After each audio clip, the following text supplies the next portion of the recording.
안녕하세요. 주택관리사 민법 첫 번째 시간입니다. 자, 첫 번째 시간이니까 앞으로 수업을 이제 어떻게 나갈 건지 대충 말씀을 드리면, 본격적으로 강의를 하기 전에 중요한 거를 제가 포인트 몇 개를 따서 먼저 보여드립니다. 그 다음에 수업을 한 다음에 끝에 다시 한번 포인트를 보여드릴 거예요. 그러면 이 포인트가 처음에 수업 전에 요거를 한번 읽어 드릴 텐데, 그래도 여러분들이 몰라요. 그러니까 안 배웠으니까 당연히 잘 모르겠죠. 근데 수업이 다 끝나고 나서 다시 한번 마지막에 이걸 보면 그때는 감동의 눈물을 흘리실 겁니다. 야, 이게 이렇게 중요한 거구나 라고 이제 알게 되실 거예요. 자, 그러면 포인트 오늘 배울 걸 볼까요? 법원은 법률, 관습법, 조리순으로 되어 있네요. 그리고 2번, 관습법은 법원인데 사실인 관습은 법원이 아니래요. 잘 모르겠죠. 아직까지 모르는 게 당연해. 자, 이게 끝나고 이제 알 겁니다, 여러분들. 3번, 법률은 민사에 관하여, 요거에 대해서 여러분들이 주목을 하셔야 되고, 관습법은 오랜 관행과 법적 확신이 취득해야지 성립하고, 그 다음에 관습법은 법원이 직권으로 고려하지 당사자가 주장하는 게 아니에요. 법원이 직권으로 고려하더라. 그 다음에 법률뿐만 아니라 관습법에 의해서도 물권이 창설이 가능하더라라는 게 오늘의 포인트입니다. 끝에 가서 한번 보자고요. 강의 끝나고 나서 이걸 보시면 여러분들이 정말 내가 수업을 잘 듣고 정말 내 실력이 늘었구나 라는 걸 알게 되실 겁니다. 자, 그러면 기본서 6페이지 먼저 펴보시고요. 자, 지금 여기 화면에 나오는 게 기본서거든요. 그래서 앞으로 기본서를 제가 전자칠판에 이렇게 띄워 놓을 겁니다. 그래서 중요한 거는 줄 그으세요, 별표 치세요, 이렇게 해서 여러분들한테 어디에다 줄 그는지 다 알려드릴 겁니다. 여기서 시험 문제 다 나와요. 그러니까 저랑 같이 보자고요. 이렇게 기본서를 전자칠판 상에서. 자, 그리고 이제 민법의 개념에 대해서 나오는데 지금 6페이지는 시험에 안 나옵니다. 다만 여러분들한테 민법 소개를 좀 시켜드려야 되니까 첫 번째 문장만 좀 보자고요. 자, 지금 시험에 안 나오니까 긴장하지 말고 그냥 듣기만 하세요. 뭐 볼펜 같은 거 내려놓고. 자, 민법이란 일반인들의 재산관계와 가족관계를 규율하는 법률로서 사적 자체의 원리, 뭐 일단 원리 몰라도 돼요. 어떤 원리에 의해서 지배하는 대표적인 사법이래요. 사법. 자, 그럼 일단 여기 나오는 사법이 뭐냐면, 자, 민법은 사법인데 공법이 아니래죠. 그러면 자, 그럼 공법은 뭐냐면 이겁니다. 공법은 국가하고 사람, 사인하고의 관계야. 그래서 공법은 어떻게 구성이 되어 있냐면 이렇게 구성이 되어 있어요. 법이 나와 있어. 법에 야, 이거 지켜라. 너 이거 안 지키면 깜빵 간다. 아니면 너 이거 안 지키면 벌금 물어야 돼. 이게 공법이에요. 근데 사법은 이거야. 사법은 국가 사람 간이 아니라 사람과 사람 간의 관계에서 얘네 둘이 무슨 약속을 했는데 안 지키죠. 그러면 깜빵 가 뭐 이런 게 나오는 게 아니라 손해배상 해주면 돼. 돈으로 물어주면 돼. 요 사법은. 그러니까 민법은 누구 깜빵 보내려는 법인 거예요? 아니면은 그냥 둘 간의 약속이 안 지켜질 때 무슨 손해배상이나 어떤 그런 약속을 지키게끔 만드는 법이야. 그렇죠. 이게 그러니까 우리 민법은 아무리 읽어봐도 깜빵 몇 년 간다는 얘기는 안 나옵니다. 다 그냥 다 대부분 다 손해배상 해주면 되는 거야. 돈으로 물어주면 되는 거예요. 그게 사법이에요. 딱 들어도 시험에 안 나올 것 같죠. 그러니까 중요한 내용은 아닙니다. 자, 그 다음에 민법이 재산관계하고 가족관계를 규율하는 법이래요. 자, 근데 천만다행이야. 너무나 다행인 게 우리 시험에 가족관계는 안 나오고 재산관계만 나옵니다. 이게 무슨 얘기냐면 우리 민법이 5개의 편으로 총 5편으로 구성이 되어 있는데 총칙, 물권, 채권 이렇게 3개는 재산관계에 관한 법률이고 친족, 상속은 요거는 가족관계에 관한 법률입니다. 근데 아까 뭐라 그랬어? 이 2개는 안 나온다며요. 너무나 다행이죠. 우리 무려 5개나 있는데 요거 2개 빼니까 3개만 배우면 되는 거예요. 이렇게 기분 좋은 일이 있나. 벌써 공부 많이 한 것 같죠. 그죠? 그러니까 우리는 요 3개만 보면 됩니다. 오케이. 자, 그래서 요거는 그냥 제가 이거 소개한 거니까 나머지는 이제 보지도 마세요. 안 봐도 돼. 그 다음에 이제 7페이지로 넘어갈게요. 이제 7페이지부터 진짜 시험에 나와요. 자, 7페이지 2절 민법의 법원 시험 문제 무조건 나옵니다. 출제비도 매우 높아요. 자, 그럼 우리가 요 법원이 어디쯤 나오냐면, 자, 아까 우리 민법을 총칙, 물권, 채권 이렇게 세 개만 배운다 그랬죠. 근데 이 총칙이 총 13개 장으로 구성이 되어 있거든요. 그중에 1장이 민법 서론인데 여기에 첫 번째에 들어가 있어. 왜? 왜냐면 민법의 법원이요. 민법의 법원이 민법 제1조야. 1조. 자, 그래서 한번 읽어볼게요. 민사에 관하여 법률의 규정이 없으면 관습법에 의하고 관습법이 없으면 조리에 의한다. 지금 이게 무슨 의미냐면 한번 보세요, 여러분들. 일단 동그라미부터 쳐봐요. 요 법률에 동그라미 치고 1번. 그 다음에 여기 관습법에 동그라미 치고 2번.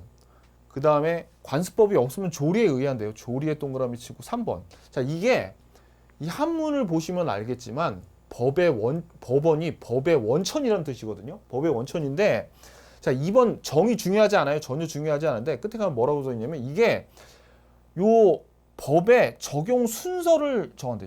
적용 순서를 정한대. 그러면 제일 먼저 법률, 그 다음에 관습법, 그 다음에 조리에 의한다는 이런 순서를 정하는 거죠. 자, 그럼 이게 어떻게 된 건지 먼저 설명을 좀 드릴게요. 자, 이게 무슨 얘기냐면 이겁니다. 먼저, 자, 우리 요 법률, 관습법, 조리 1조가 이렇게 돼 있었어요. 먼저 조리부터 좀 먼저 설명을 드리자면 이 조리가 요 세 개 중에 제일 광범위해요. 제일 광범위해요. 그래서 이거는 인간의 도리를 의미해서 무슨 뭐 추상적인 좋은 말이 있죠. 인간의 도덕, 뭐 신의 성실 이런 말이 여기 다 들어가 있는 거예요. 인간의 모든 관계에 있는 어떤 도리가 여기 다 들어가 있어. 이게 조리입니다. 제일 광범위하죠. 그러면 이런 인간의 도리 중에서 사람과 사람이 계속 어떤 교류를 하다 보면 어떤 그런 내용들이 관행으로 돼가지고 이게 야 이제 이런 관행으로 굳어지면 이거를 어기면 뭔가 좀 처벌을 받을 것 같아. 그러니까 법적인 확신이 생기잖아요. 이거 나중에 좀 더 자세하게 볼 거예요. 그러면 이런 조리 중에서 좀 사람들 간에 관행이 굳어져서 생긴 법을 우리가 관습법이라 그럽니다. 그러면 관습법이 조리보다는 당연히 범위가 적겠죠. 그죠? 그럼 이렇게 관습법 중에서도 올해 관행이 되는 관습법 중에서도 이제 너무너무 중요해가지고 그런 거를 엑기스만 뽑아다가 종이에다가 적어. 법을 적는 종이를 뭐라 그래요? 법전이라 그러죠. 그래서 이런 관습법 중에 엑기스만 뽑아다가 요거를 적어 놓은 게 법률이에요.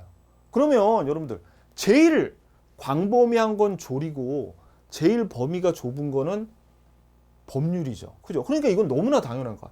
이 법의 순서라는 게 뭐냐면 이런 겁니다. 가령 A라는 사람하고 B라는 사람하고 서로 소송이 붙었어. 소송이 붙었는데 판사한테 가가지고 이렇게 얘기하는 거다.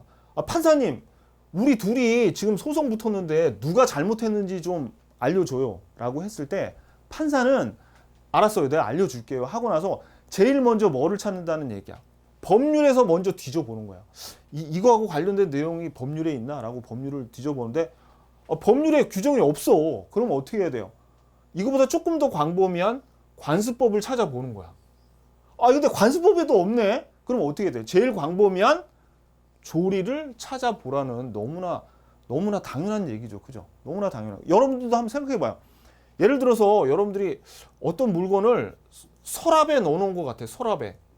책상 서랍에 넣어놓은 것 같아. 아, 근데 책상 서랍을 뒤졌는데 이게 안 나와. 그럼 어떻게 해? 책상 전체를 뒤지죠. 책상 전체를 뒤진단 말이야. 아, 근데 책상에도 없어. 그럼 방 전체를 뒤지잖아. 이게 방이라고요. 아, 점점 좁은 곳에서 점점 넓은 곳으로 뒤져 나간다. 그런 얘기예요. 그러면 자, 너무나 당연하다는 걸 이제 알겠죠? 근데 시험은 어떻게 나오냐면 되게 단순하게 시험에 나오는데 관습법하고 관습이란 이름이 들어가가지고 좀 헷갈린 애가 있어요. 그걸 뭐라 그러냐면 사실인 관습이라 그러는데 자, 지금 1조에 뻔히 나오잖아. 뻔히. 뭐 어떻게 법률하고 관습법하고 조리는 법원이죠. 그럼 사실인 관습은 법원이겠어? 법원이 아니겠어? 법원이 아니잖아. 그럼 시험 문제에 사실인 관습이 법원이야? 라고 물었을 때 여러분들이 아니에요. 법원 아니에요. 그래야지 답이 맞는 거죠. 그렇게 시험 문제가 단순하게 나와요. 이따 기출문제 풀면 알겠지만. 아셨죠? 그래서 요게 첫 번째 이 법원에 대한 내용입니다. 자, 다시 기본서로 돌아와서요. 자, 그러면 2절 민법의 법원에서는 앞으로 어떤 내용을 배울 거냐면 당연히 법률이 뭔지 배울 거고 여기 1조에서 얘기하는 법률이 뭐야 이걸 배울 겁니다. 그 다음에 관습법은 뭐야 이걸 배울 거죠. 근데 관습법하고 사실인관습하고 비슷하니까 헷갈리지 마 이런 내용하고 그 다음에 조리가 뭐야 이런 내용을 순서대로 배울 거예요. 우리 기본서가 그런 순서로 지금 구성이 되어 있습니다. 자, 그러면 법률에 대해서 먼저 볼게요. 그러면 법률이 제목이 형식적 법률과 실질적 법률로 되어 있죠. 그러면 우리가 알고 싶은 건 이거예요. 아직 요거 조금 이따가 설명드릴 건데 민법 1조에서 얘기한 법률이 실질적 법률이야 아니면 형식적 법률이야 이걸 물어보고 싶은 겁니다. 자, 그래서 요거를 좀 설명을 드리면 보세요. 이 법원 3개 중에 법률이 제1조에 여기 들어가 있지 않습니까? 이 법률이 형식적 법률인지 실질적 법률인지를 한번 보자고요. 먼저 형식적 법률이 뭐냐면 여러분들 우리 나라에서 법을 만드는 입법기관이 뭡니까? 법을 만드는 단체가 국회예요. 국회. 국회는 법을 만드는 입법기관입니다. 그래서 이 형식적 법률이란 건 어떤 형식을 만족한 법이라는 거예요. 그렇죠. 국회를 입법기관인 국회를 통과한 법률을 우리가 형식적 법률이라고 해요. 대표적인 건 뭐예요? 지금 우리가 배우고 있는 민법. 국회를 통과하는 법. 이게 정말 정통적인 법이죠. 좁은 의미의 가장 정확한 법입니다. 근데 국회를 통과하지 않고 다른 기관에서도 법과 같은 것들을 만들어서 우리 민사에 관한 우리 생활을 이렇게 규율하는 것들이 있어요. 대표적으로 뭐 있어요? 그렇죠. 우리 뭐 가령 서울시에서 만든 조례 뭐 그런 것들이 있죠. 근데 그거 봐봐요. 이거 나중에 배울 건데 가령 대통령령이나 지방자치단체가 만든 조례, 규칙 이런 것들 있죠. 이런 거는 국회 입법기관인 국회에서 만든 게 아니란 말이에요. 그런데도 민사에 관해서 우리의 어떤 생활을 규율하고 있거든요. 그럼 다른 기관에서도 만든 그런 법률까지, 그러니까 형식적 법률과 다른 기관에서 만든 법까지를 다 합쳐서 실질적 법률이라고 합니다. 그러면 보세요. 실질적 법률이 형식적 법률을 포함하고 있는 개념이잖아요. 그죠? 그러면 자, 결론. 우리가 방금 전에 봤던 제1조 법원에서 민사에 관하여 법률의 규정이 없으면에서 나오는 이 법률은 실질적 법률일까요? 아니면 형식적 법률일까요? 이 1조에서 얘기하는 법률은 실질적인 법률입니다. 형식적인 법률이 아니에요. 요거. 그래서 아무튼 결론은 요겁니다. 요거. 자, 한번 볼게요. 자, 그래서 앞으로 이제 민법에서 법률이란 얘기가 계속 나올 거거든요. 법률이란 얘기가 계속 나올 건데 1조에서만 실질적 법률이야. 그래서 자, 보세요. 민법 1조만 실질적 법률이지 앞으로 민법 2조부터 쭉 나가면서 여기서 예를 들어서 법률이라고 뭔가 언급하면 그거는 요 실질적 법률을 의미하는 게 아니라 형식적 법률을 의미해요. 1조 제외하고. 근데 1조에서는 이 법률은 실질적 법률을 의미해요. 그러니까 예를 들어서 한번 볼까요? 자, 10페이지 상단부 보면 제 185조 물건은 법률 또는 해서 법률 나오죠. 그럼 이거 형식적 법률이겠어요? 아니면 실질적 법률이겠어?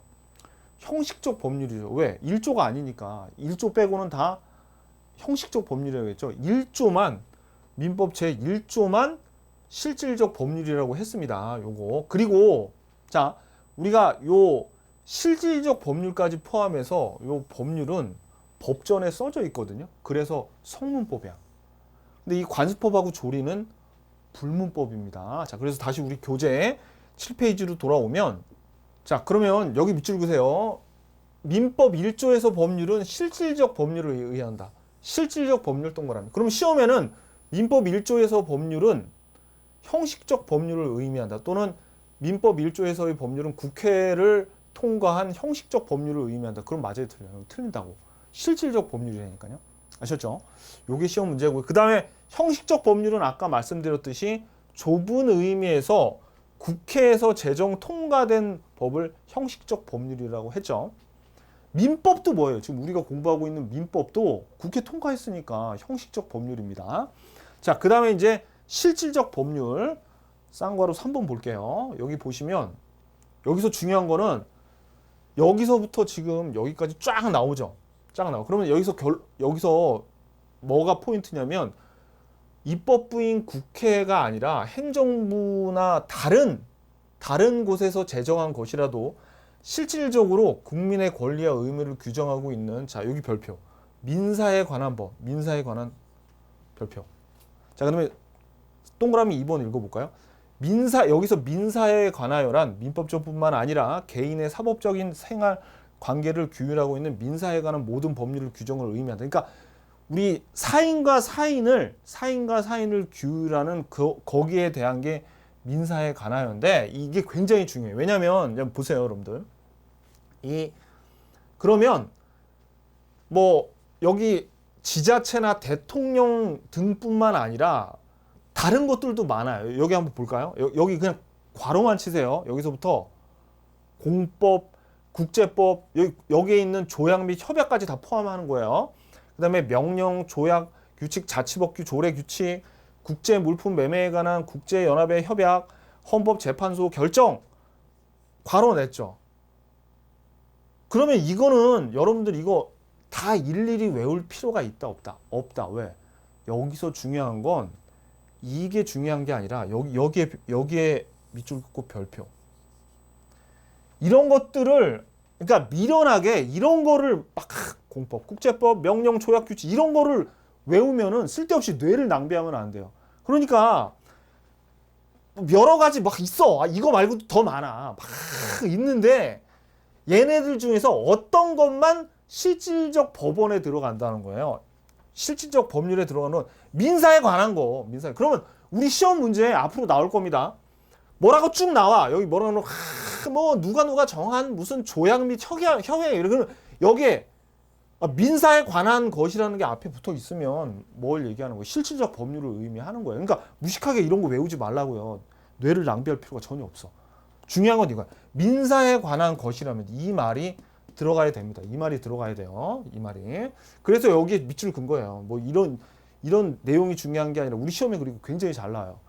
근데 이제 시험에 잘 나오니까 수험생들이 막 이런 거 외우고 있단 말이야. 근데 이런 게 중요한 게 아니라 민사에 관한 것이란 단서가 붙어야지 민법의 법원이 될 수 있는 겁니다. 자, 그러면 이제 정리를 한번 해볼까요? 우리가 방금 전에 봤어요. 어떤 걸 봤냐면 우리 법원은 법률, 관습법, 조리 세 가지가 있는데 이 중에서 법률이 의미한 거는 실질적 법률을 의미하니까 우리 교재 7페이지 동그라미 3번에 나오는 여기 공법부터 쫙 나온 이런 것들 중에 민사에 관한 것도 실질적 법률에 들어가죠. 그러면 시험에 이렇게 나왔어. 만약에 대통령령에 의한 요 명령은 법원이다. 이런 맞아요, 틀려요? 맞는 거지. 왜? 왜냐면 봐봐요. 이 법원의 하나인 법률이 실질적 법률을 의미하니까 지금 여기에 막 잡다하게 늘어가 있는 거 이런 것들도 민사에 관한 것이라면 뭐가 되는 거야? 법률이죠. 그러니까 뭐가 될 수 있다는 거야? 법원이 될 수 있다는 겁니다. 무슨 얘기인지 아시겠죠? 그러니까 여러분들이 실질적 법률이 법원이야? 이렇게 물어보면 맞아. 이렇게 대답한단 말이에요. 근데 이 실질적 법률의 예인 이런 것들 있죠? 근데 이런 건 외울 필요 없다고. 민사에 관한 이런 것들이 법원이야? 이렇게 하고 요거 뛰어넘어가서 요거 건너뛰기 해가지고 이렇게 물어보는 대답을 못하는 경향이 있다고요, 수험생들이. 그러면 안 된다고. 무슨 얘기인지 아시겠죠? 오케이. 요거 여기까지 정리가 이제 되시면 돼요.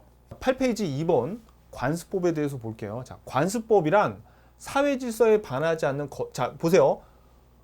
관습이 사회 구성원의 법적 확신을 취했을 때 법적 규범, 법으로 승인되는 것을 우리가 관습법이라고 한대요. 그러면 관습법은 언제, 그러니까 결국은 이런 관습이 법이 되는 거 아닙니까? 그죠? 그러면 언제 법이 되냐, 언제 법으로 성립이 되느냐, 그게 이거 보세요. 관행의 존재와 법적 확신을 성립 요건으로 한대요. 자, 그러면 요거 관행의 존재 동그라미, 그 다음에 법적 확신. 관행이 쭉 오래된 관행이 있어야 되고 그 다음에 법적인 확신. 그러니까 사람들이 이게 이 관습이 너무 당연하게 퍼져가지고 이건 법이야. 이거는 어기면 처벌받아 마땅해. 이 정도 수준까지 갔을 때 그때 법이 된다는 겁니다. 그래서 요거를 성립 요건으로 한대요. 그 다음에 법원에서 이거 관습법이야 라는 식의 어떤 판결을 받잖아요. 그러면 요걸 좀 주의하셔야 돼요. 요게 그냥 단순히 확인만 하는 거지 성립 요건이 아니에요. 그 말은 무슨 얘기냐면 법적 확신만 얻었으면 관습법이 되는 거지 판결까지 꼭 필요로 하는 건 아닙니다. 그래서 관습법은 일반인의 법적 확신을 통해 이미 존재하는 것이니까 법원의 판결은 관습법의 성립 요건이 아니다. 자, 이게 무슨 얘기냐면 이겁니다. 자, 이 관습법의 일생이 이렇게 돼요. 아까 말씀드렸듯이 관습법이란 게 오랜 관행이 있어야 되고 사람들로부터 이건 법이야라는 법적 확신만 얻으면 그냥 관습이 관습법이 된다 그랬죠. 그 말은 보세요. 이 관행이 쭉 이렇게 옛날부터 있어 왔어.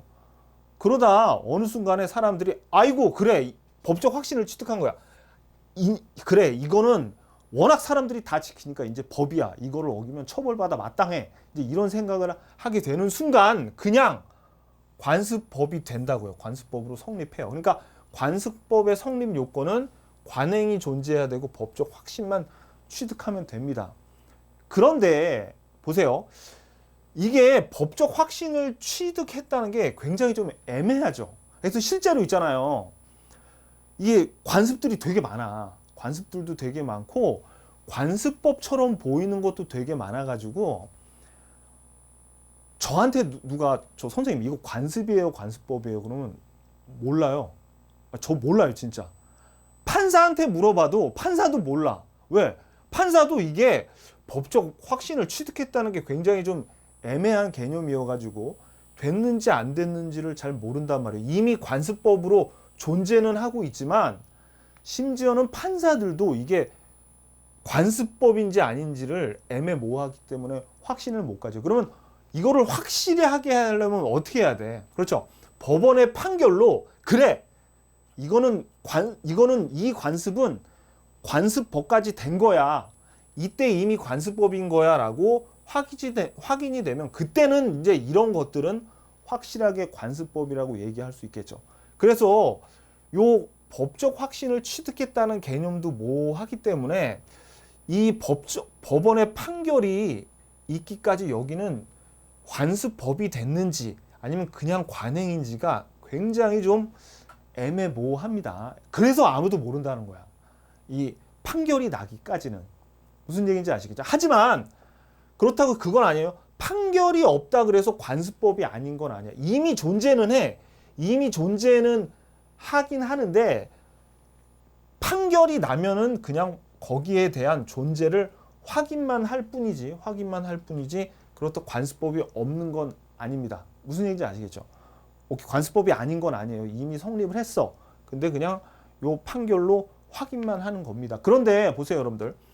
이렇게 법적인 확신을 취득해서 관습법의 지위를 얻었다 하더라도 세월이 지나면 이 관습이나 관행이 좀 안 맞게 되는 경우가 있죠.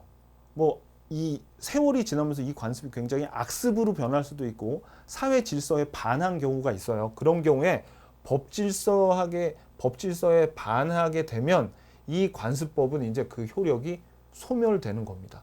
무슨 얘기인지 아시겠죠? 그러니까 관습법이 한번 됐다 그래서 이게 영원 불멸한 건 아니에요. 어떻게? 법 질서에 이제 반대가 되죠. 반하게 되잖아요. 그러면 어떻게 돼? 그러면 요 관습법으로서의 효력이 소멸이 됩니다. 그럼 예를 한번 들어볼게요. 예를.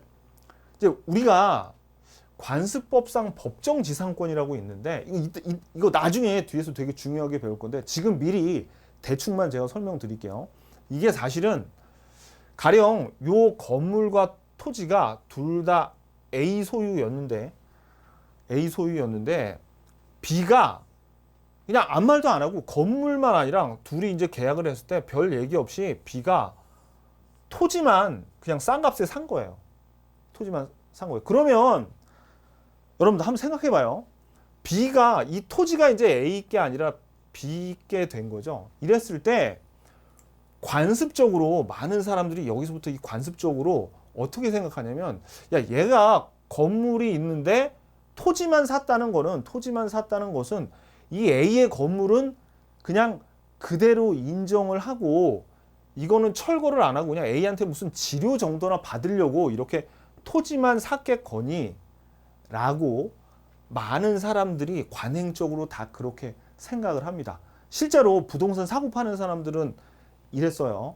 그래서 이 토지만 사는 사람들은 그래서 함부로 건물을 허물면 안 돼. 왜 사람들이 그렇게 관행적으로 그렇게 생각했어요? 왜냐면 아니 토지만 자기가 이렇게 헐값에 사놓고 이 멀쩡한 건물을 허물어 버려? 그러면 A에 대한 재산 피해도 크지만 또 국가적으로 봤을 때 이 멀쩡한 건물을 허물어 버리면 이것도 자원의 낭비죠. 그러니까 그냥 이 건물하고 토지 중에 굳이 이렇게 토지만 산 애는 건물을 이거 내 땅이니까 건물 이거 철거해 이렇게 할 수 있다 없다 이걸 못하게 만든 게 법정지상권이고 이게 근데 이 법정지상권이 법전에는 안 적혀 있어. 그냥 사람들이 관행적으로 다 이렇게 생각한 거예요.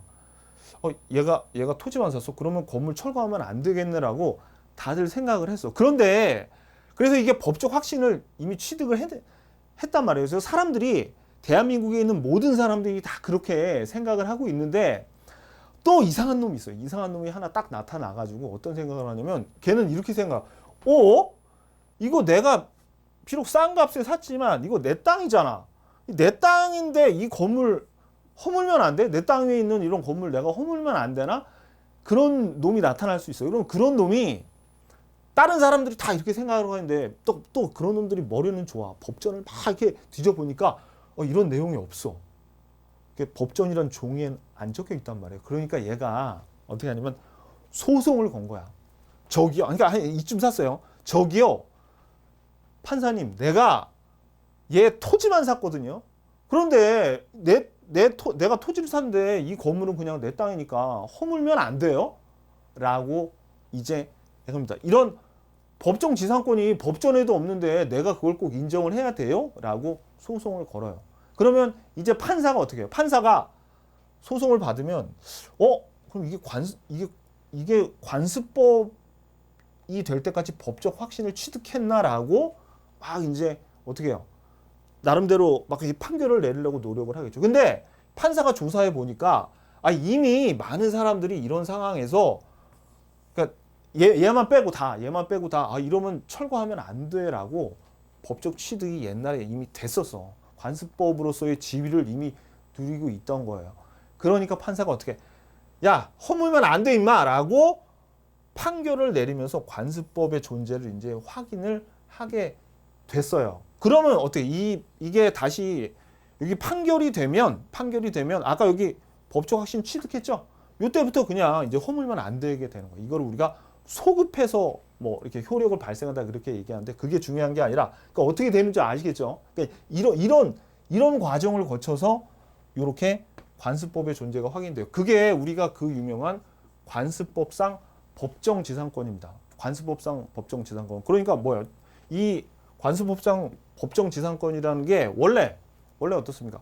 원래 사람들이 이 토지만 누가 사면 허물면 안 된다는 거를 다들 알고 있었어. 그 중에 이상한 애가 하나 나와가지고 법정지상권 이거 진짜 인정해야 돼요라고 했는데 판결이 났어요. 그래서 나온 게 관습법상 법정지상권이 아셨죠? 그러니까 이런 과정을 거쳐서 관습법이 이제 이렇게 성립이 되고 확인만 하는 거야. 확인. 그러면 법원의 판결이 이때 이루어졌지만 관습법이 된 거는 언제예요? 그렇지. 이때가 아니란 말이에요. 요때. 그러니까 요거 두 개는 성립 요건이고 판결은 성립 요건이 아니라 뭐예요? 그냥 단순히 확인만 한 거다라는 겁니다. 아셨죠? 오케이. 자, 그럼 다시 기본서로 한번 가보자고요. 기본서 8페이지로 가서 자, 그럼 우리 아까 이거 봤어요. 성립 요건은 뭐야? 관행에 존재하고 법적 확신이고 요 판결은 관습법의 성립 요건이 아니야. 그냥 어떻게 해요? 요 판결을 통해서 그 존재를 그냥 확인만 하는 거다. 그래서 아까 말씀드렸지만 관습법은 법원의 판결에서 그 존재가 인정이 되며 성립 시기는 관행이 법적 확신을 취득한 때로 소급한다고요. 오케이. 좋았습니다. 자, 그러면 이제 관습법이 법원으로서 이제 법률이 없으면 관습법을 뒤져가지고 판사가 어떻게 해요? 이제 그 소송을 해야 되죠. 근데 한번 볼게요. 이게 관습법은 법이므로, 이거 너무 중요해요. 이거 별표. 이 시험에 나왔다면 이겁니다. 관습법은 법이므로 당사자가 이를 원용하지 않더라도 법원, 여기서 얘기하는 법원은 한자가 다르죠. 이거는 대법원, 뭐 남부법원 할 때 그 법원이에요. 장소를 얘기하는 거예요. 법원이 직권으로 고려해야 돼요. 직권으로 고려. 너무 중요합니다. 다만 법원이 모든 관습법에, 다만 이 법원이 관습법의 존재를 괄호치되 관습법의 존재를 모두 알지 못하는 경우에는 예외적으로 밑줄 당사자가 주장 입증할 필요도 있다라는 겁니다. 자, 이게 무슨 얘기냐면, 이거 시험에 너무너무 잘 나옵니다. 이거 꼭 아셔야 돼. 이게 무슨 얘기냐면 이거예요. 아까 우리 법원에서 처음에 법률을 뒤져가지고 요게 없으면 관습법을 봐야 된다 그랬죠. 자, 이제 보세요. 여기 A하고 B하고 소송이 붙었어. B하고 소송이 붙었어요. 그런데 이때 판사가 법률을 뒤져가지고 없으면 관습법을 지가 알아서 뒤져야지. A랑 B랑 판사님 법률에 없어요. 그러면 이런 관습법이 있거든요. 그러니까 이 관습법에 의해서 우리 판결 좀 내주세요. 이렇게 당사자가 직접 가져간다는 거야? 아니면은 판사가 관습법의 존재를 알잖아. 판사가 다른 사람보다 더 잘 알아. 특히 어느 경우에 법원의 판결까지 난 이런 관습법에 대해서 판사가 훨씬 잘 알겠죠. 그러니까 뭐예요? 이 당사자가 직접 관습법이 이걸로 저 판결을 내려주세요. 이렇게 하는 게 아니라 이 판사가 직접 자기가 조사를 해가지고 이런 관습법이 있구나. 요거에 따라서 판결을 내려야 된다는 얘기예요. 무슨 얘기인지 알죠? 그런데 보세요. 관습법 중에서도 이렇게 취득 여부가 애매모호한 경우에는 이미 관습법이 있지만 판사도 아까 얘기했지만 판사도 헷갈려서 자기도 몰라. 이게 관습법인지 아닌지 모르는 경우가 있죠. 그럴 때 예외적으로 어떻게 해요? 예외적으로 소송 건 사람이 저기요. 저희 동네에서는 이게 이미 관습법화 됐거든요. 이제 완전히 법이 됐거든요. 라고 직접 자기가 이렇게 판사한테 원용을 해달라고 내밀 수 있다는 얘기예요. 그러니까 자, 관습법도 법이니까 판사가 이미 더 알고 있어. 그러니까 어떻게 이 소송 붙은 두 사람이 원고와 피고가 자기한테 관습법 좀 봐주세요라고 할 필요가 없고 원래는 어떻게 해요? 원래는 자 다시 가자고요. 원래는 직권으로 소송하는 사람이 이거를 막 보여줄 필요 없이 직권으로 고려를 해야 돼. 관습법은. 왜? 법이니까. 그런데 아까처럼 애매모호한 경우 관습법의 존재와 내용을 이 판사도 알지 못해. 그런 경우에는 그때는 예외적으로 당사자가 주장 입증할 필요가 있어요. 자, 이것도 잘 나오고 2번도 별표. 이것도 무지하게 잘 나와. 아까 관습법하고 사실인 관습도 배울 거지만 미리 한번 볼게요. 자, 하지만 사실인 관습은 법원이 아니야.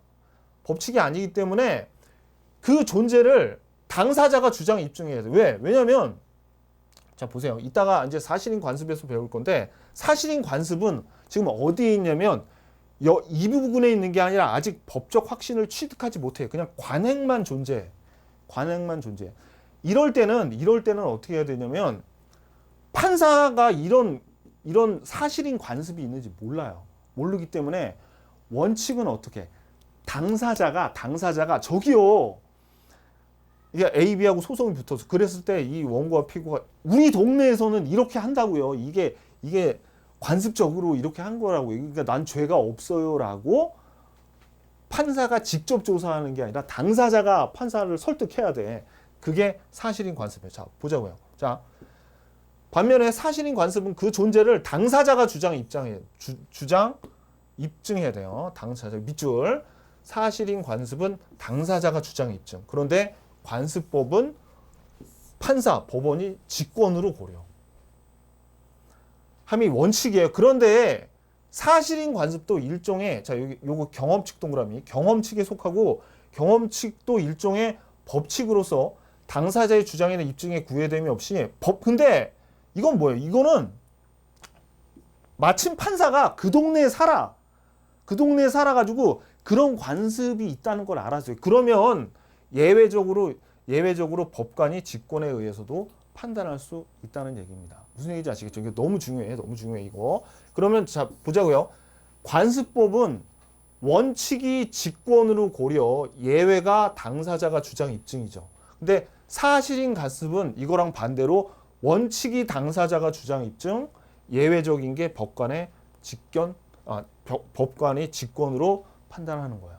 그러니까 여기 서로 원칙과 예외가 바뀌었죠. 무슨 얘기인지 아시겠죠? 오케이. 자, 그 다음에 3번 보겠습니다. 관습법의 법적 효력을 보시면 먼저 이게 중요한 내용인데, 관습법이 법적 규범으로 승인되려면은 아까 우리 정의가 뭐야? 여기 정의 보면 관습법 이 첫 번째 줄에 사회 질서에 반하지 않아야 된다 그랬죠. 이 말이 무슨 얘기냐면 봐봐요. 여기 관습법이 법적 규범으로 승인되려면 헌법과 같은 최상위 규범으로 하는 전체 법 질서에 반하면 안 돼. 그러니까 나쁜 이런 헌법이나 이런 법 질서에 어긋나는 그런 것들은 어떻게 해요? 그런 관습이 있다 하더라도 관습법이 될 수 없다는 얘기입니다. 그러면서 정당성과 합리성이 있다고 인정돼야 한다. 자, 근데 그러니까 여기 판례가 나오는데 이 판례는 이겁니다. 무슨 얘기냐면 원래 우리 종중 있죠, 종중 어떤 성씨, 뭐 김씨 종중 뭐 그런 거 있잖아요. 이 종중이 원래는 여성은 받아주지 않았는데 이제 세월이 흘러가지고 헌법에서 남녀 평등을 주장하고 있죠. 그러니까 여성이 종중의 구성원이 될 수 없다는 종래의 관습은 헌법에 반해. 그렇기 때문에 어떻게 해요? 남자만으로 제한하는 종래의 관습법은 이제 더 이상 법적 효력을 가질 수 없게 됐다는 판례입니다. 이거 나중에 뒤에서도 볼 거예요. 뒤에서 또 나오는 거니까 봐두시고, 그 다음에 정말 중요한 게 요 9페이지 보시면 보세요. 요게 별표. 요거 너무너무 중요해요. 쌍괄호 2번 별표.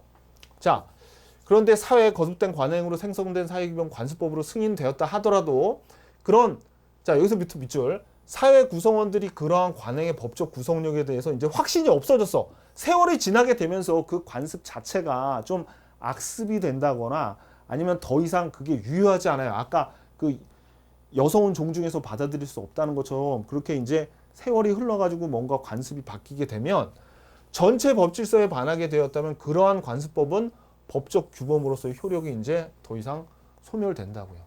왕별 시험에 너무너무 잘 나옵니다. 그러니까 한 번 관습법이 됐다 그래서 영원히 가는 거예요? 아니면은 시대에 따라서 바뀔 수 있다는 거예요. 시대에 따라서 바뀔 수 있다는 얘기입니다. 아셨죠? 자, 그 다음에 4번. 뭐 이거는 뭐 그렇게 중요한 건 아닌데 요 성문법에 대한 관습법의 지위와 효력에서 먼저 성문법을 보고 나서 성문법이 존재해서 적용될 수 없으면 그 다음에 관습법을 보라는 얘기입니다. 이게 뭐예요? 법원에서 아까 봤잖아요, 우리. 그죠? 법원에서 자, 요 법률이 요게 성문법이라 그랬죠. 이거 본 다음에 이거 보라고. 그 얘기예요. 뭐 별 얘기 아닙니다. 오케이. 자, 그 다음에 이것도 좀 이따 나오겠지만 요거 2번 관습법도 물권을 창설할 수 있다. 이제 요 내용. 그 대표적인 게 뭐였어요, 아까? 관습법상 법정 지상권. 그게 물권이거든요. 관습법으로도 민법과 대등하게 물권의 창설적 효력이 있습니다.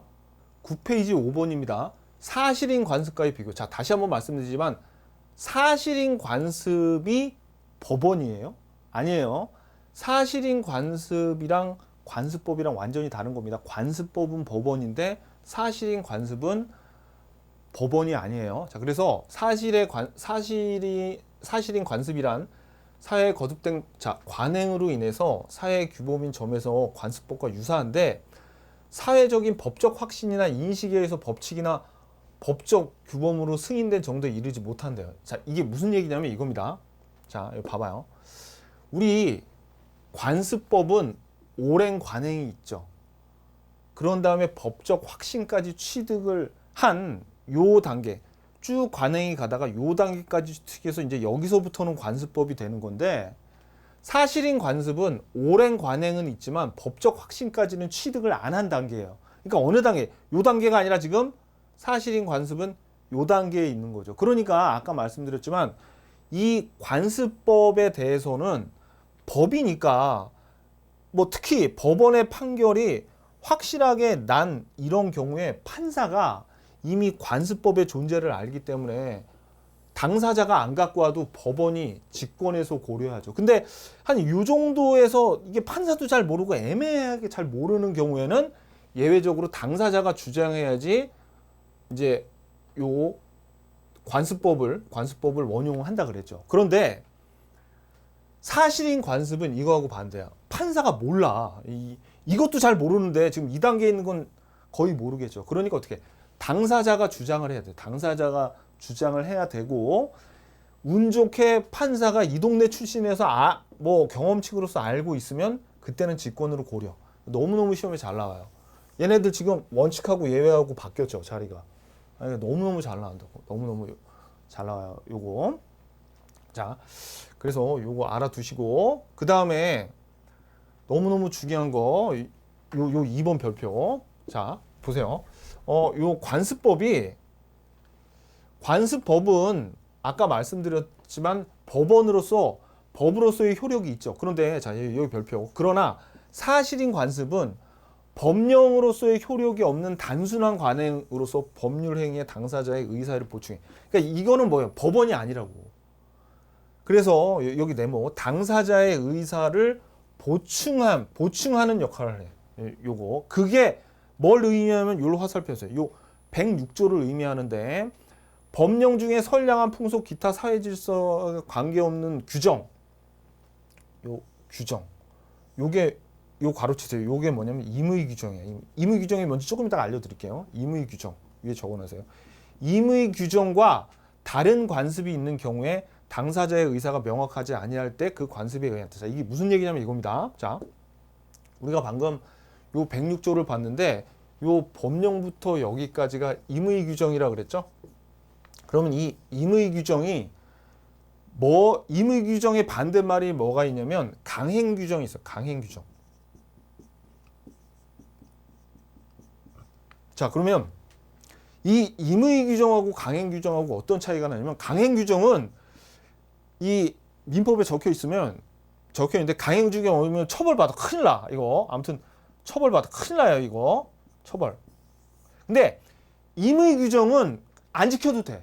임의 규정은 왜 적어놨냐면 거기다 그냥 단순하게 기준을 마련했기 때문에 임의 규정 따위는 안 지켜도 상관없습니다. 그래서 임의 규정, 관습, 당사자의 의사가 있을 때 제일 센 게 당사자의 의사고, 그 다음에 관습이고, 그 다음에 임의 규정. 이게 무슨 얘기냐면, 예를 들어서 한번 설명 들어볼게요. 지금 제일 센 게 의사, 그 다음에 관습, 임의 규정 순인데, 예를 들어서 이런 겁니다. 어떤 동네가 있어요. 이 동네가 있는데 이 동네에는 관습적으로 계약금을 15% 관습적으로 계약금을 15% 내게 돼 있어. 15%. 근데 법전에는 뭐라고 나왔냐면 계약금을 10% 낸다고 돼 있습니다. 10% 낸다고 돼 있어요. 근데 이 동네 사람인 A와 B가 매매 계약을 할 때 얘네 둘이 어떻게 서로 계약을 맺었냐면, 그러니까 당사자의 의사가 우리 계약금 20% 내고 계약하자 이러면 뭐 얘네들 상관없이 그냥 당사자의 의사대로 하는 거예요. 당사자의 의사대로 하는 거예요. 근데 얘네 둘이 계약을 맺을 때 이런 얘기가 없었어. 계약금에 대한 얘기가 없었다고 쳐봐요. 그러면 임의 규정을 따른다 아니면 관습을 따른다? 이 동네니까 이거는 그냥 관습을 따르는 겁니다. 아셨죠? 임의 규정보다. 자, 이게 그 얘기예요. 그래서 법령 중에, 자, 이거 봐봐요. 임의 규정과 다른 관습이 있는데 당사자의 의사가 명확하지 않아. 원래 20%라고 얘네가 딱 하면 그냥 이대로 가는 건데 당사자의 의사가 명확하지 않잖아요. 그러면 임의 규정을 따르는 거야? 아니면 그냥 관습을 따르는 거야? 그러니까 관습을 따르는 거죠. 그 말은 뭡니까? 당사자의 의사가 명확하지 않은 경우에 이 사실인 관습이 요거를 보충해주고 있네. 그죠? 그래서 아까 요게 시험 문제 출제 빈도가 매우 높은 지문이란 거예요. 요 다시 밑줄 요거. 그래서 요게 뭘 하고 있다? 당사자의 의사를 보충을 하고 있다. 왜? 임의규정과 관습이 있는데 임의규정과 관습이 있는데 의사가 명확치 않으면 뭘 따른다? 관습을 따른다고요. 오케이. 아셨죠? 요거 알아두시고. 자, 그 다음에 또 하나 요것도 우리 출제가 됐던 지문인데 이것도 밑줄 그세요. 사실인 관습이 강행 규정에 관한 것이더라도 강행 규정에서 관습에 따르도록 위임한 경우라면 그 관습에 대해서 법적 효력을 부여할 수 있다. 자, 원래 이 사실인 관습이 법이 아니라 그랬죠. 법원이 아니라 그랬어요. 그런데 우리 강행 규정, 그러니까 법조문에 어떤 법이 있냐면 이런 법이 있습니다. 뭐 예를 들어서 쭉 나오다가 단 어떤 것에 대해서는 그 지역의 관습에 따른다라고 강행 규정에 관습을 따르도록 이렇게 법전에 나와 있죠. 그러면 어떻게 되는 거야? 그냥 관습이 법적 효력을 강행 규정에 의해서 어떻게 되는 부여를 받는 겁니다. 그 효력을. 아셨죠? 강행 규정이 그냥 위임한 거예요. 왜냐하면 그 동네마다 다 사정이 다를 수 있죠. 그러니까 법전의 강행 규정으로서 그냥 이렇게 정하는 거예요. 이 동네 관습에 따라라고 하면 그냥 법적인 효력이 발생한다고요. 아셨죠? 오케이. 자, 그리고 그 밑에 표가 나오는데, 자, 우리 한번 표 보자고요.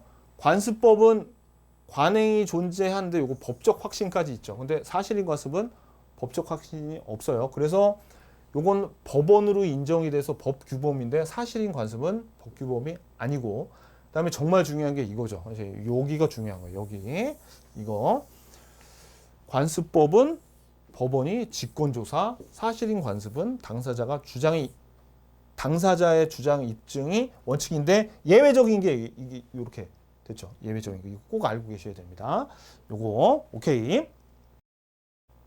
자, 6번 판례가 인정하는 관습법 10페이지입니다. 자, 여기 밑줄. 물권은 법률 또는 관습법에 의하는 외에는 임의로 창설하지 못한다. 이 말은 무슨 뜻이에요? 물권의 창설은 법률이나 관습법 둘 빼고는 함부로 창설하면 안 된다는 얘기죠. 그러니까 여기서 별표 여기 물권은 관습법에 의해서도 창설될 수 있는데 그 대표적인 게 아까 우리가 봤던 요 관습법상 법정지상권하고 여기 있는 4개입니다. 여기 있는 내용들은 나중에 뒤에서 볼 거예요. 뒤에서 볼 거기 때문에 오늘은 간단하게만 설명드리고, 그러면 우리 시험에는 뭐가 나오냐면 관습법으로도 물권을 창설할 수 있어. 이게 첫 번째 문제고요. 두 번째는 관습법상 인정을 받지 못한 물권하고 관습법에서 인정하는 물권들, 그런 거를 막 섞어놓고 다음 중 관습법상 인정받은 물권이 아닌 것은 뭐 이렇게 냅니다. 좀 너무 지엽적이긴 한데 시험에 나오니까 외워야 돼요. 이거는. 자, 요거는 뒤에서 볼 건데 요거만 제가 미리 설명드리고, 요것도 이제 물권편 가서 또 나오긴 하지만 미리 설명을 드리겠습니다. 온천권, 이거 뭐냐면 토지 밑에 온천이 나와요. 근데 요 물만 따로 팔 수 있어요? 이 온천에 대한 권리 좀 물권으로 만들 수 있어야 하는데 안 돼 라고 했어요. 그래서 인정이 안 돼, 온천권은.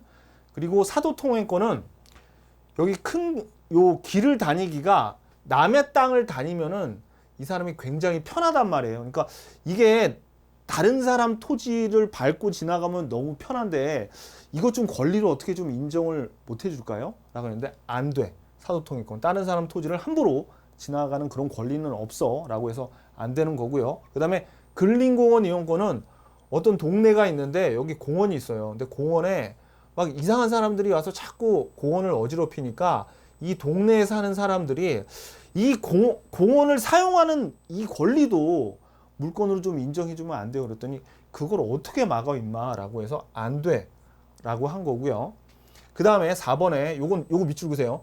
미등기 무허가 건물의 양수인. 이름 참 지저분하게 생겼죠. 얘는 소유권에 준하는 관습상의 물권이었다. 이게 무슨, 얘는 소유자가 아니라는 얘기예요. 돈을 주고 건물을 샀어도 얘는 소유권자가 아니라는 얘기입니다. 이게 물권편 가서 자세히 배우겠지만 미리 좀 설명을 드릴게요. 자, 여러분들 보통 건물은 토지 위에 서 있죠. 그래가지고 우리나라는 토지든 건물이든 건물 등기부가 따로 있고 토지 등기부가 따로 있어요. 그래서 이 토지를 사실 등기를 하기 전에 어떤 절차를 거치자면 토지 대장이란 장부가 있습니다. 그래서 토지 대장에 먼저 등록을 한 다음에 그 다음에 토지 등기가 생기면 여기에 이제 등기가 되는 거예요.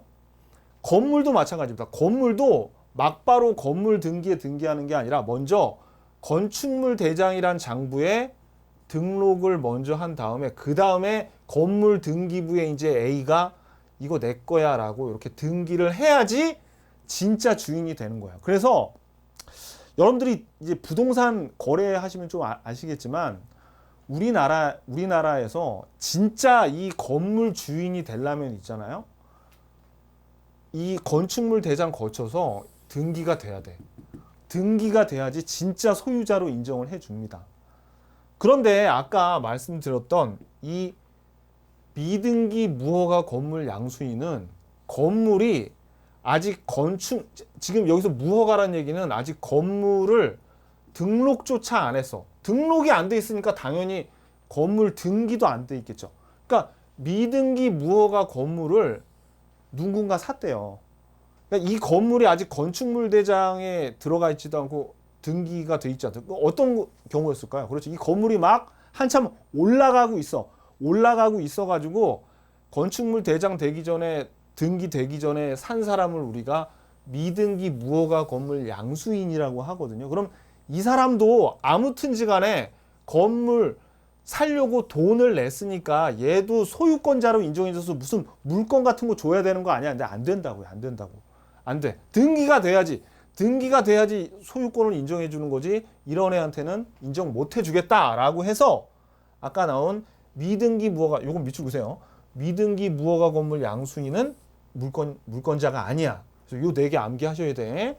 요거 물만 따로 어떻게 팔아? 남의 토지에 왜 다녀? 이거 다른 사람이 공원 이용한 걸 어떻게 막아? 뭐 요런 생각으로 그냥 암기하시면 됩니다. 그래서 요 4가지. 요 4가지가 인정받지 못한 물건이고, 그 다음에 아까 관습법상 법정지상권은 나중에 자세하게 배울 건데 아까 대충 봤죠? 아니 대충 봤으면 됐어요. 됐고, 분묘기지권 요거는 남의 토지에 20년 동안 이제 뭐 부모님의 묘를 거기다 이렇게 딱 놔두면은 요 분묘기지권을 취득하는 게 있습니다. 요것도 나중에 뒤에서 볼 거고요. 그 다음에 수목 미분리 과실 등에 의한 명인 방법은 뭐냐면 이런 거예요. 뭐냐면 어떤 뭐 나무 같은 게 이렇게 있을 때 그 철조망 같은 것도 이렇게 둘러가지고 간판에다가 이거 내 거라고 적어 놓으면 이 사람께 되는 거야. 이것도 지금 공시 방법으로 인정을 하고 있거든요. 이 관습적으로. 근데 요거 3개는 나중에 뒤에서 또 볼 겁니다. 그래서 저절로 외워져. 이거는 저절로 외워져서 뭐 억지로 외울 필요가 없어. 요거는 이렇게 제가 지금 설명을 드렸으니까 그렇게 외우고, 요거는 어차피 저절로 외워지니까 이건 나중에 외우고요. 요 동산의 양도담보나 한번 좀 보자고. 이거는 뭘 의미하냐면 이거예요. 자, 이 동산의 양도담보라는 거는 A란 사람이 B한테 동산 중에 뭐 좀 비싼 거 뭐 전자기타라고 칩시다. 이 전자기타가 있는데 B한테 돈을 빌리면서 돈을 한 뭐 100만 원 빌린다고 칠게요. 100만 원을 빌리면서 이 전기 기타를 야 이거 너 가져. 그러니까 얘한테 담보로 맡기는데 어떤 식으로 담보를 맡기냐면 너 이거 가져. 내가 대신 이거 내가 돈을 못 갚으면 그냥 네가 진짜로 갖는 거고, 내가 돈을 갚으면 지금은 네 거지만 나한테 줘야 돼 라고 하는 거예요. 그럼 왜 A는 B한테 그냥 이거 담보로만 네가 잠깐 맡아두는 게 아니라 왜 이거 네가 가져라고 했을까요? 왜냐면 소유권을 얘한테 줌으로써 얘가 이 100만 원을 빌려주고 전자기타를 자기가 갖고 자기가 거리낌 없이 그동안은 사용하거나 아니면 다른 사람한테 빌려줘서 여기에 따른 뭐 사용료 같은 거라도 얘가 소유권이 있으면 그런 거라도 받을 수 있겠죠. 그러니까 어떻게 아예 줘버리고 돈을 빌리는 거예요. 이런 거를 양도담보라고 합니다. 동산이죠. 기타 전자기타 동산이니까 동산의 양도담보 이런 것도 물건으로 취급을 해주더라 라는 거죠. 요 4개 인정하는 거, 요 4개 인정 못하는 거 여러분들이 암기를 해 주셔야 됩니다. 자, 그 다음에 이제 조리 볼게요. 조리는 뭐 별로 중요한 거 없어요. 아까 말씀드렸듯이 조리, 사람의 도리라고 굉장히 뭐예요? 광범위해.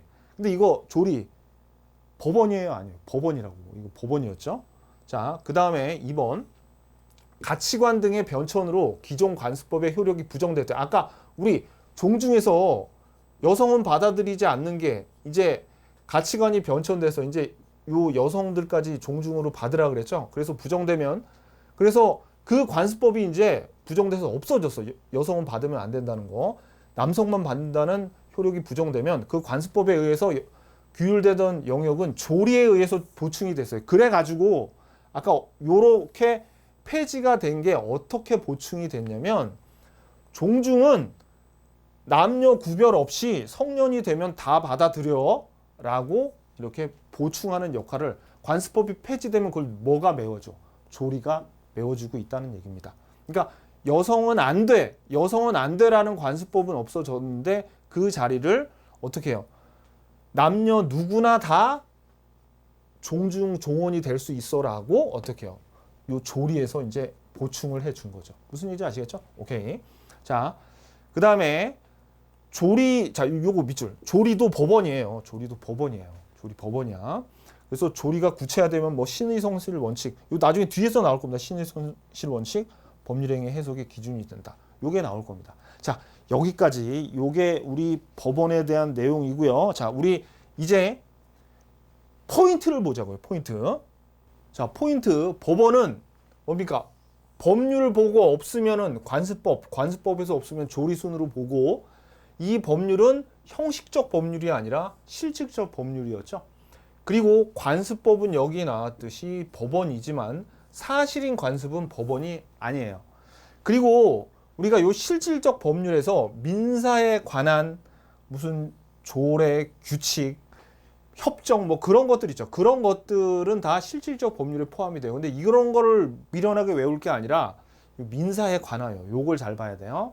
그 다음에 관습법은 오랜 관행과 법적 확신을 취득하면 관습법이 성립하죠. 근데 법원의 판결로 그냥 확인만 받는 거예요. 그러니까 성립 요건은 요거 두 개. 그리고 관습법은 법원이 직권으로 고려하고 사실인 관습은 당사자가 주장을 해야 돼. 그죠? 그 다음에 법률뿐 아니라 관습법에 의해서도 물권 창설이 가능하죠. 어때요, 여러분들? 막 감동의 눈물이 흘러나오지 않아요? 정말 중요한 내용입니다. 여러분들이 이게 눈에 딱 보이는 순간 아 정말 내가 수업을 제대로 들었구나라는 생각을 하면서 뭐를 하고 싶어져요? 기출문제를 풀고 싶어지지. 자, 그럼 바로 기출문제 풀러 가자고요.